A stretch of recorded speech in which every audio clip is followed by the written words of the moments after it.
I should point out that the author, which I still haven't checked, has the view that these religions have been rewritten in such a way that they make the God of such appallingly domineering, autocratic personality that will repel every faithful follower and drive them into a sort of secularity of disbelief and rejection. And that this rewrite is in some sense the influence of alien beings, and I think he does mean from outer space too.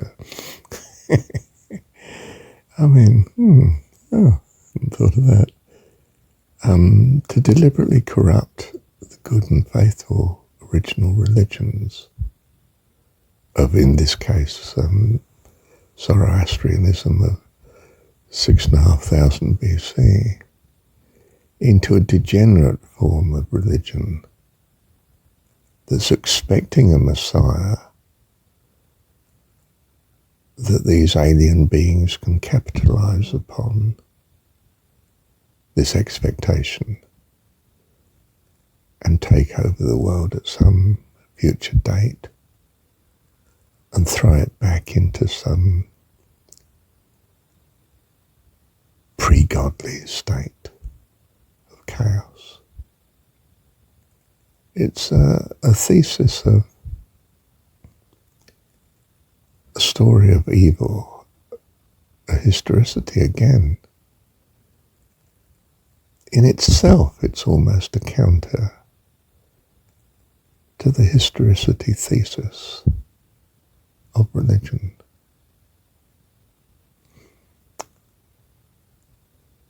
What you would expect in a yin-yang type world of good and evil, that if there's a breakthrough in understanding, arguably, the historicistic view of religion, and if that is truly a blessing, then there will also be a counter view,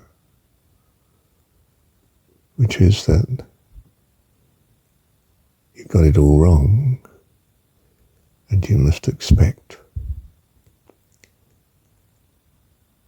this personage of a saviour, which is in just about all the religions. Even Buddhism's expecting the next Buddha, is it the Maitreya or something? And the Christians are expecting the return of Christ and the great day of judgment. So that in as far as the religions still exist, these alien beings can capitalize on such misunderstandings as they have injected into the original, if you like, pure story, and corrupted it such that you can manipulate this culture back to a state of evil, if you like, chaos, before the word, so to speak, in this case, Zoroastrianism, came.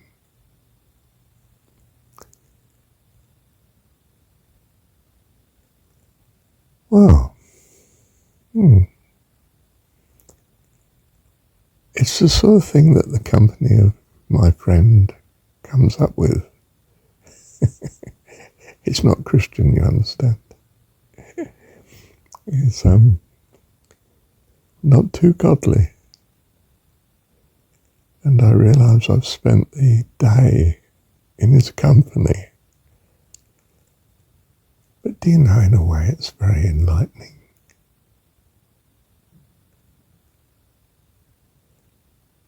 I don't mean it shifted my trust in any way as far as I can see.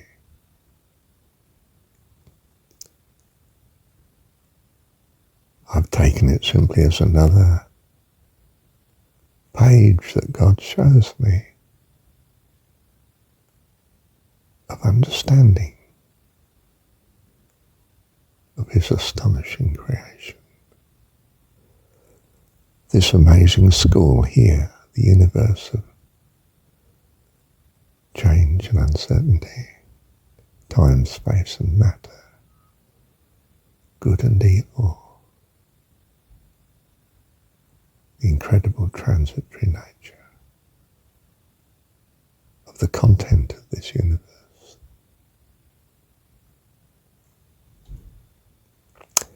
Thank you, Dad. Thank you, Dad. You see, the author of this video, very able, very fanatical, can I say for a moment, a little chap again, obsessional. I mean, you get the impression, if you've met a few people like I have, fanatical fundamentalists and so on, that he's one of them. But clearly not. I mean, this is a philosopher, modern 21st century type, internet, the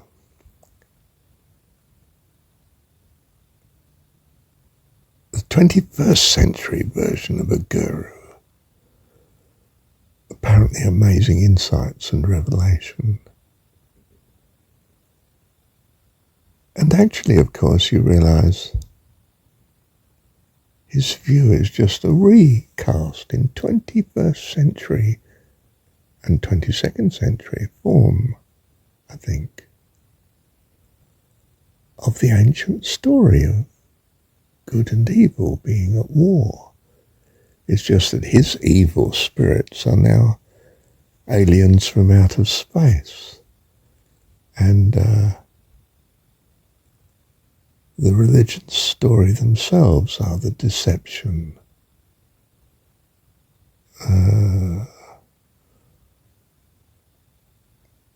That brings, this revelation brings an uncertainty again as to what is right and what is wrong.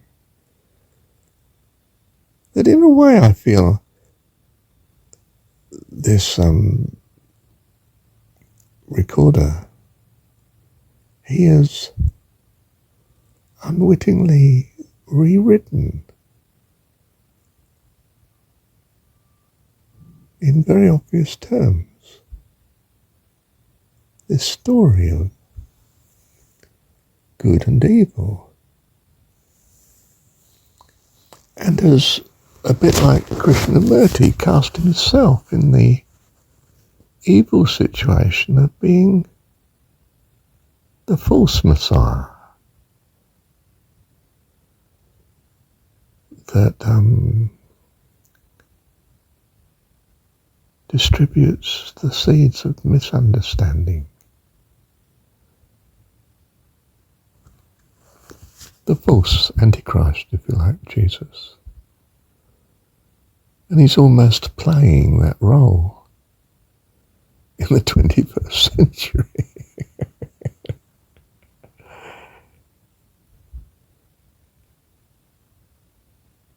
Why? Well, from my point of view, because this is God's classroom. This is the school where there is good and evil. And you're here to learn not just about the good, but in relation to evil, corruption and decay and degeneration, and why you don't like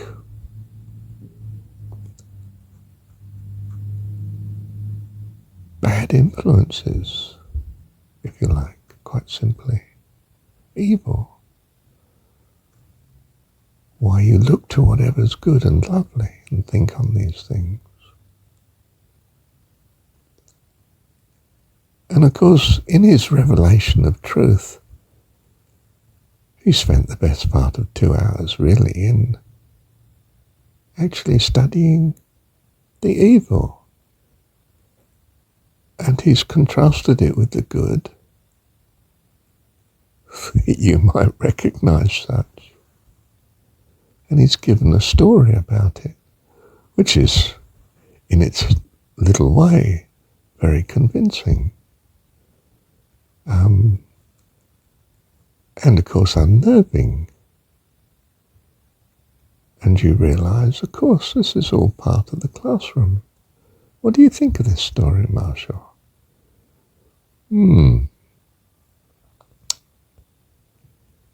Interesting.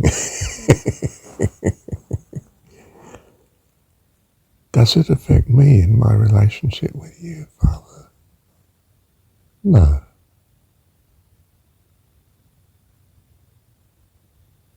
For I am persuaded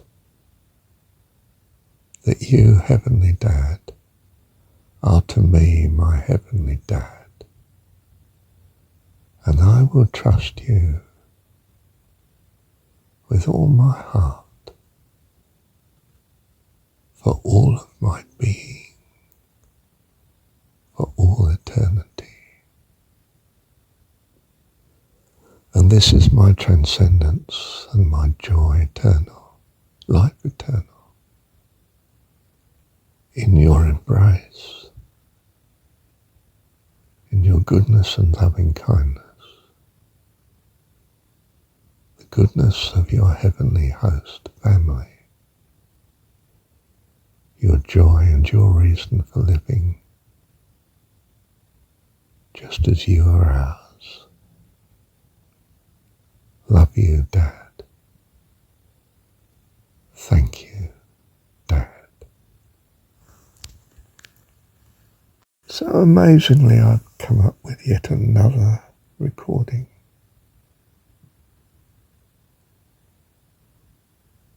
I'm astonished at what I record. You may think this is appallingly lacking in humility, but it's not really, is it? I mean, I'm not claiming to be the author. It's not that I decided to write some epic poem that will transform mankind.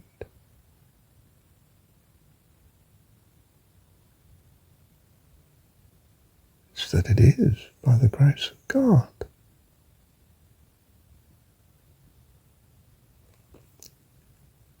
So this man who told my dad in North Africa during the Second World War, you will have a son and he'll be associated with fame. Oh, you mean famous? And I think the guy said, well, I'm not really associated with fame. Or the palmist that told me at the age of 18 or 21, I can't remember which now,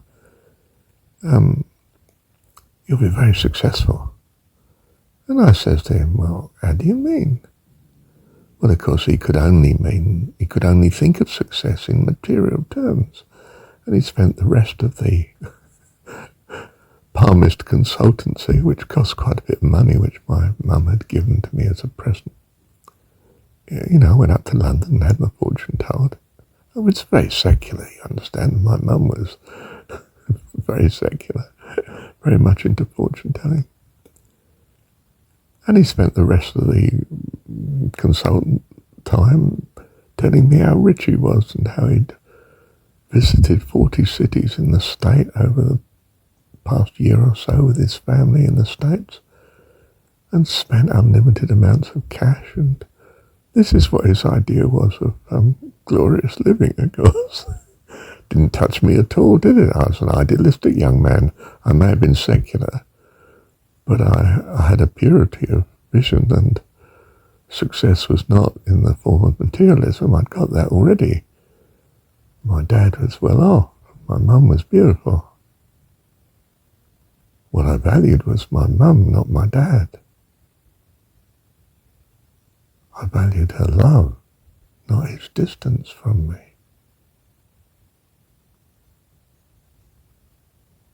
You see, I was already streaks ahead of the fortune teller.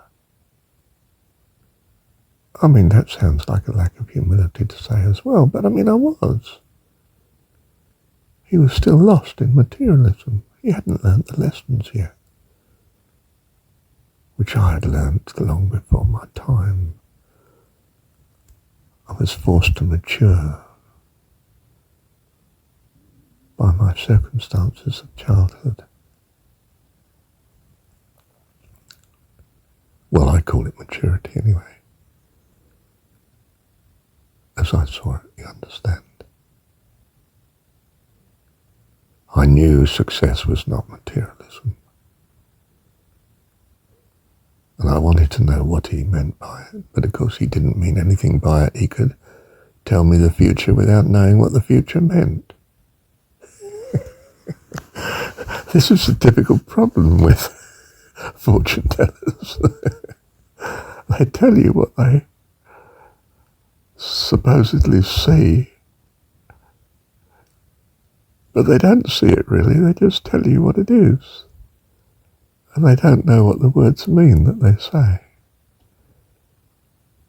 any more than they know what the future is that they see. They don't see it, but they do relay it to you, and you make of it what you will. It's a bit like prophecy, isn't it?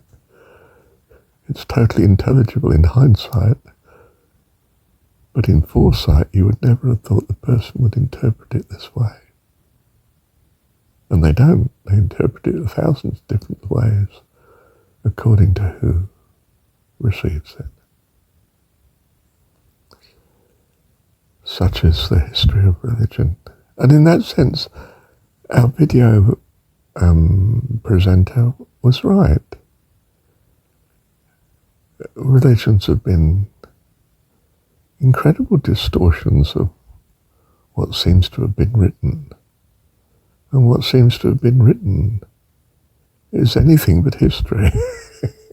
It's what I call a historicity that suits the author to give you the explanation for why he values what he does.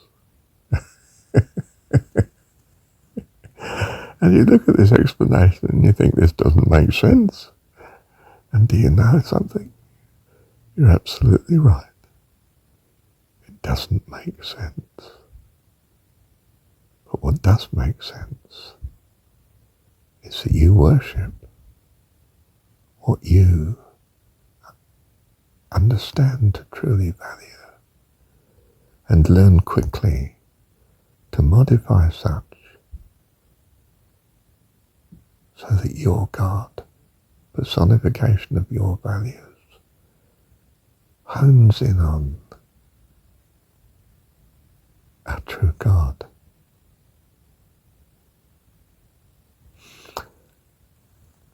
That's it, as I understand it, as you know, from my drift on things.